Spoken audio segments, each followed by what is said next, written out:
Your brain runs disaster simulations 24/7. Right now, it's building worst-case scenarios that feel real, but haven't happened. It's convincing you threats exist where there's only empty space. And here's the twisted part. This isn't a glitch in your system. It's the main program running your entire life.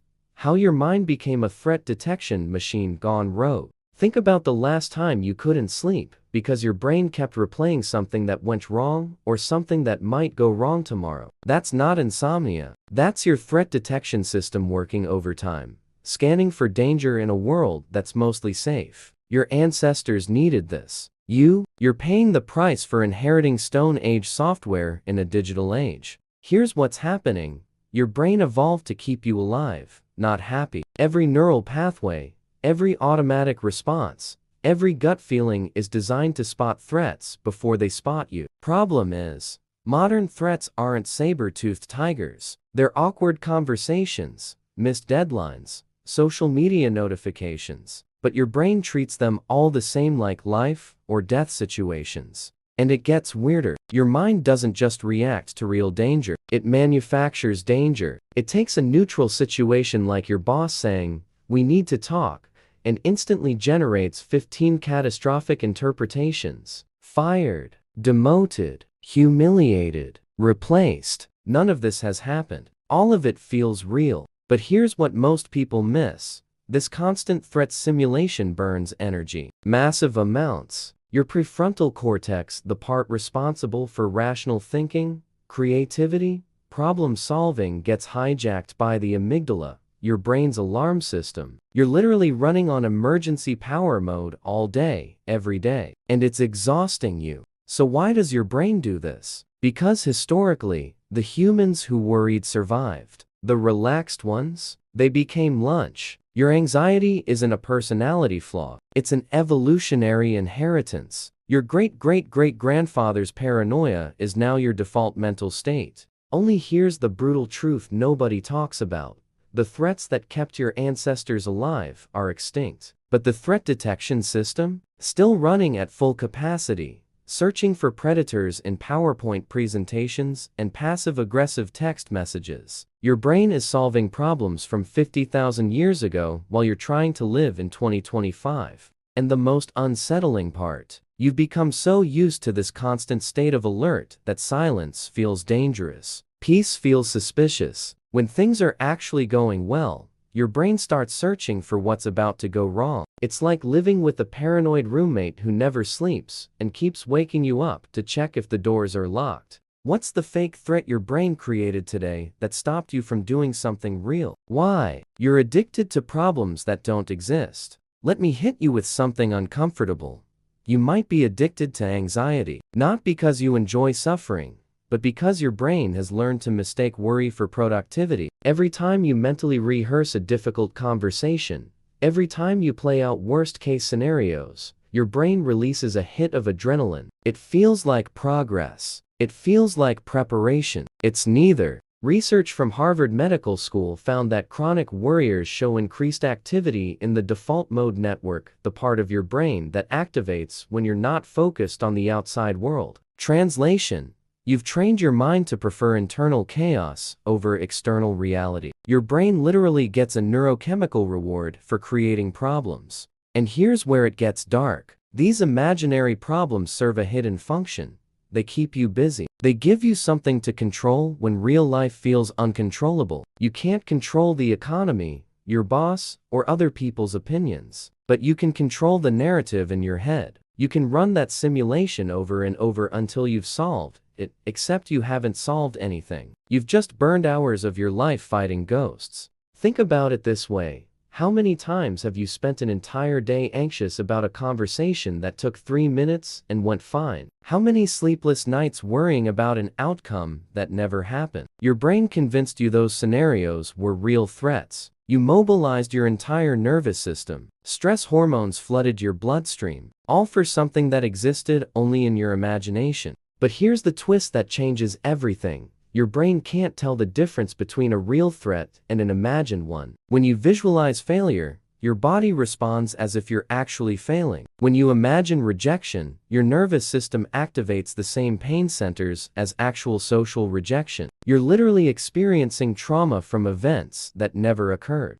So you're not just thinking about problems, you're living them, feeling them, suffering through them. And then, when the actual moment arrives, if it even does, you're already exhausted from fighting the imaginary version 100 times. You've depleted your emotional resources on battles that were never real. And the most dangerous part, this pattern becomes your comfort zone. Anxiety becomes familiar. Drama becomes normal. You start to feel uncomfortable when things are calm because your brain associates peace with danger, like something bad must be coming. So you create a new problem to worry about just to feel like yourself again. Which imaginary disaster are you rehearsing right now instead of living your actual life?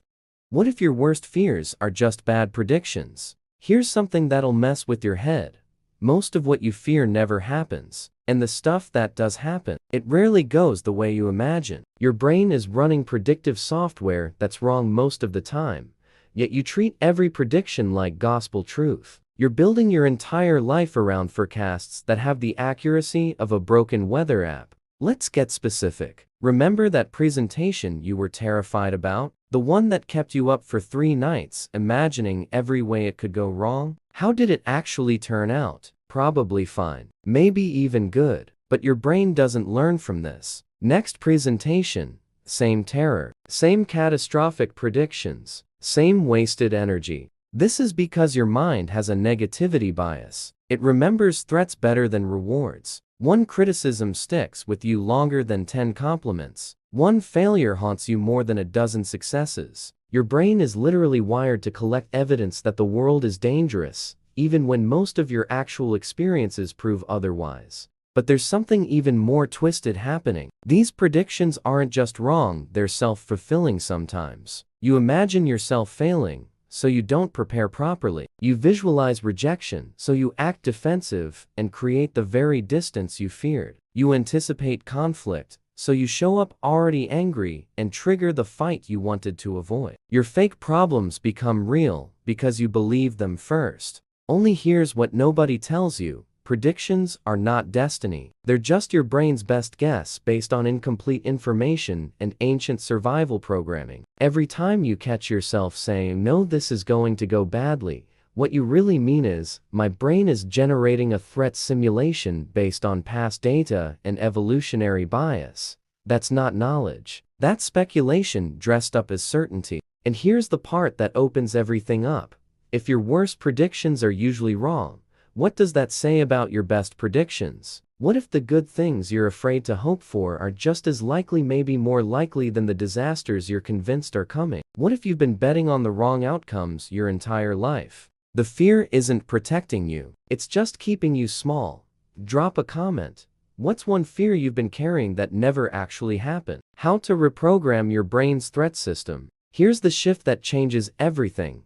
You can't stop your brain from generating threats, but you can stop treating every threat like it's real. Your mind is going to keep throwing worst-case scenarios at you. That's its job. Your job is to stop auditioning for every horror movie your brain produces. Start here. Notice the pattern. When anxiety hits, pause and ask yourself one question: is this happening right now? Or am I imagining a future that doesn't exist yet? 90% of the time, you're suffering over something that isn't actually occurring in this moment. You're not in danger. You're in prediction mode. And prediction mode is where you lose your power. Next level. Treat your thoughts like weather. Clouds roll in. Clouds roll out. You don't have to believe every thought that crosses your mind. You don't have to argue with them either. Just watch them pass. That catastrophic thought about losing your job? It's just weather. That fear of being rejected? Weather. They'll move through if you stop grabbing onto them.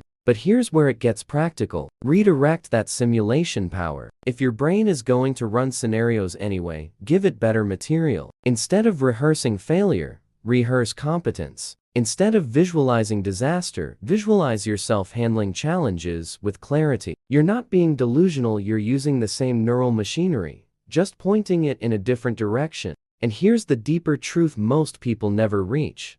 Real confidence isn't the absence of fear. It's knowing that your fears are just dating, not truth. It's understanding that your brain will always generate threats, but you don't have to live inside them. You can acknowledge the fear and move forward anyway. That's not bravery. That's just being awake to how your mind actually works. The problems your brain creates will never stop, but the moment you stop believing all of them, that's when you get your life back. That's when you stop living in simulations and start living in reality. And reality, even with its real problems, is so much more manageable than the ones you've been carrying.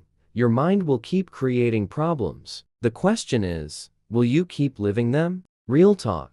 Are you ready to stop being haunted by things that haven't happened and start showing up for what's actually here? If this clicks something into place, hit that like button. And if someone you know is stuck in their head running disaster scenarios on repeat, share this with them. Sometimes people need permission to stop believing everything they think.